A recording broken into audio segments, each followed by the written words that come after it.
Terror in America, Wednesday and Thursday night on BBC One. Now on BBC One, the news in London and the South East with Jules Botfield. The truth about toxic dust, why every breath on the tube could be bad for your health. And the race for a place in our best schools, why hundreds of children are left out altogether.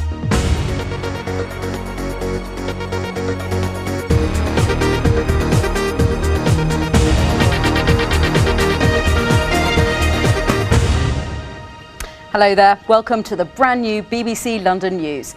First this lunchtime, the alarming level of air pollution on our tube.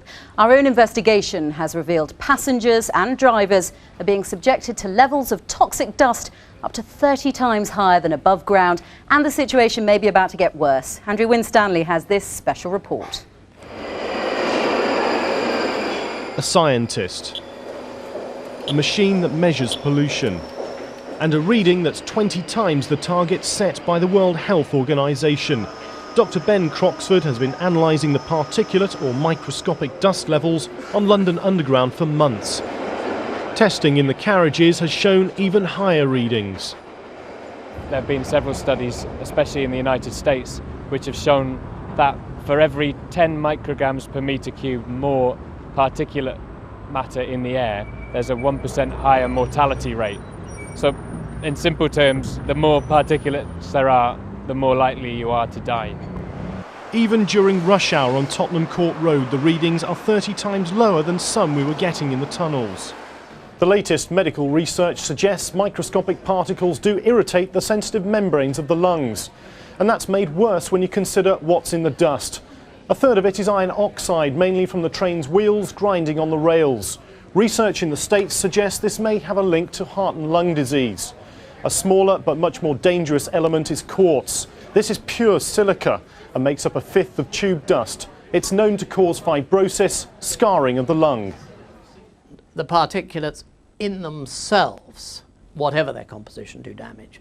But quartz, silica, is a particularly noxious element of particulates. So on that ground as well, we need to be making absolutely sure we reduce these levels. And dust levels could be about to get worse, with a £13 billion modernisation programme only months away. This document, leaked to us from London Underground's Dust Action Group, says the explosion in the level of works, if not properly managed, could lead to a rise in dust. That's worrying staff who are now paying for their own protection. Myself and others have taken to using dust masks. At the moment, we have to pay for these ourselves. Our health and safety reps have asked London Underground to provide them, but they haven't responded. I'm also using antioxidants, which counter the effects of the iron dust. If further work shows that there are reasonably practical measures we could take to address this dust issue, then we will introduce such standards. But any new solution must be affordable, say London Underground, and at the moment they're not looking to invest. Andrew Winstanley, BBC London News. Child abuse victim Victoria Clombier died of hypothermia after being kept naked and bound in a freezing bathroom. The inquiry into her death heard today. Victoria died in February 2000 after being starved and beaten. Home Office pathologist Dr. Nathaniel Carey told the inquiry that nowhere on her body was scar-free. Hundreds of children aren't in class today because their parents haven't managed to get them into a secondary school they're happy with. BBC London has researched every single borough. We found many children stuck at home or coping in temporary schools. And the problem doesn't stop there. Even if you have secured a permanent place, a third of you are dissatisfied with your child's education. I begged the head teacher and I started crying. I begged the head teacher if I could come to their school. It's over a month since school term began, but Miriam's still at home. Her mother says the secondary school she was offered was completely unsuitable. How I wish the government would know what parents are going through, because I cry every day, especially when I see her crying. When she starts asking me questions. Why is it that a child like her, why is it that she can't get into any of the schools of her choice? The Department of Education doesn't keep numbers of children like Miriam who are being kept out of school. When we called the local authorities, nearly half of them couldn't tell us how many children were still unplaced in their area. But we discovered at least 230 children without permanent places. The race for a secondary place next year has started already, and parents and children are understandably nervous they won't get the school they want. For parents like myself, who don't want to send their children to a single faith school and who want mixed gender school, there's only one serious option, and there are huge battles over that. Last year, some of the children from my school never got into a secondary school until the actual term started, so that's why I'm pretty scared. One of the many children in London who are so worried about their future. Well, Professor John Caldron from Sheffield Hallam University joins us now. Professor, I've read through your findings. They detail a shortage of school places, parents less likely to get their first choice, and more kids having to travel outside of their area. Is there any good news at all for parents in London? Well, yes.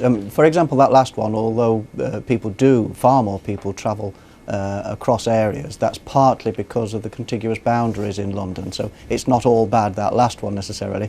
But okay, what's good for London? What good news? You have far more schools to choose from if you can make that choice. There is a greater diversity. There's also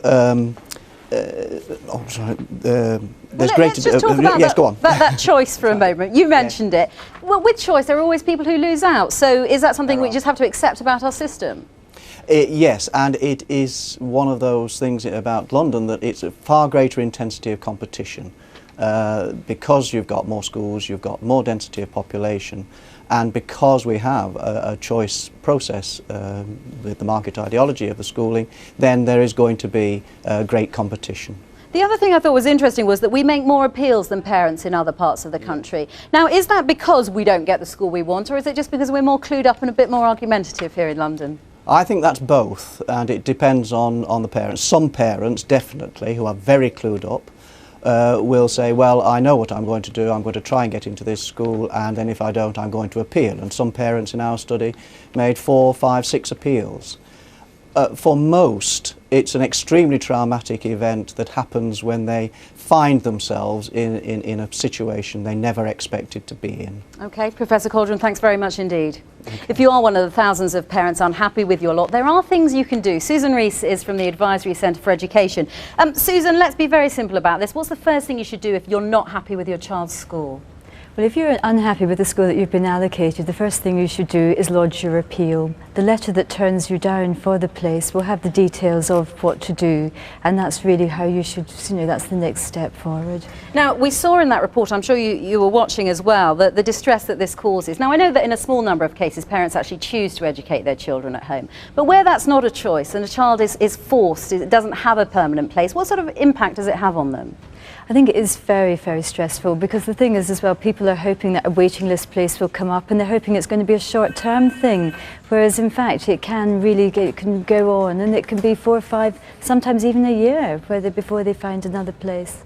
Now, we were talking about choice with Professor Caldron. Do you think choice is always a good thing, or is it actually damaging in some cases? Well, I think in fact perhaps what parents would prefer is a certain amount of certainty. Choice and diversity is all very well, but in fact it can be rather confusing, particularly in an area like London. What about clever tips to help people in the first place get the school they want? There must be a few things that some people know about. What are the secrets? Well, I wish I knew, because I could market those, but unfortunately I think it's more about just being realistic, being sensible, weighing up your chances of getting a particular school, and not throwing away your first choice in the vain hope of getting a school that you've got no hope of getting into. So be realistic, I think, is what my tip would be. Be realistic. Well, we've got to leave it for now, but Susan's heading into our radio studio. So if you have a question for her, ring 020 7224 2000. We also want to hear your stories of your struggle to find a school place, and there's more information about choosing the right school with Race for a Place on our website. Now let's bring you today's weather. Here's Michael Fish. Hi, Michael. Hello there. Thank you very much indeed. We missed the heaviest of the rain during the course of the night, but take it from me, our turn is going to come, and probably come with a vengeance and some strong winds to go with it. This was So today it's mostly dry and bright, nothing more than the odd spot around. Very wet tomorrow, certainly for the first half up to about lunchtime, early afternoon. Then we're going to find showers coming in on a stiff breeze through into Wednesday. A little bit of a quieter interlude to enjoy, I think, on Thursday. But then it's back to square one again on Friday. Another active weather system bringing some wet and windy weather in, and I wouldn't be at all surprised if it doesn't stay unsettled over the weekend as well. That's all from me. Back to the studio. Thanks very much for that, Michael. Now, time for a rummage through Lost London. All week we're in the company of Maureen Beaumont, who runs London Underground's famous Baker Street Lost Property Office.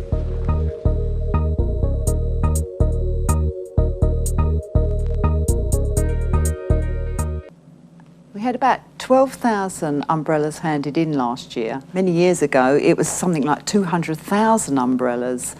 And a lot of them were very nice gents walking umbrellas as well. And it's changed now. I mean, it's quite sad, really, because we're getting these sort of like very dumpy umbrellas, you know, folding umbrellas.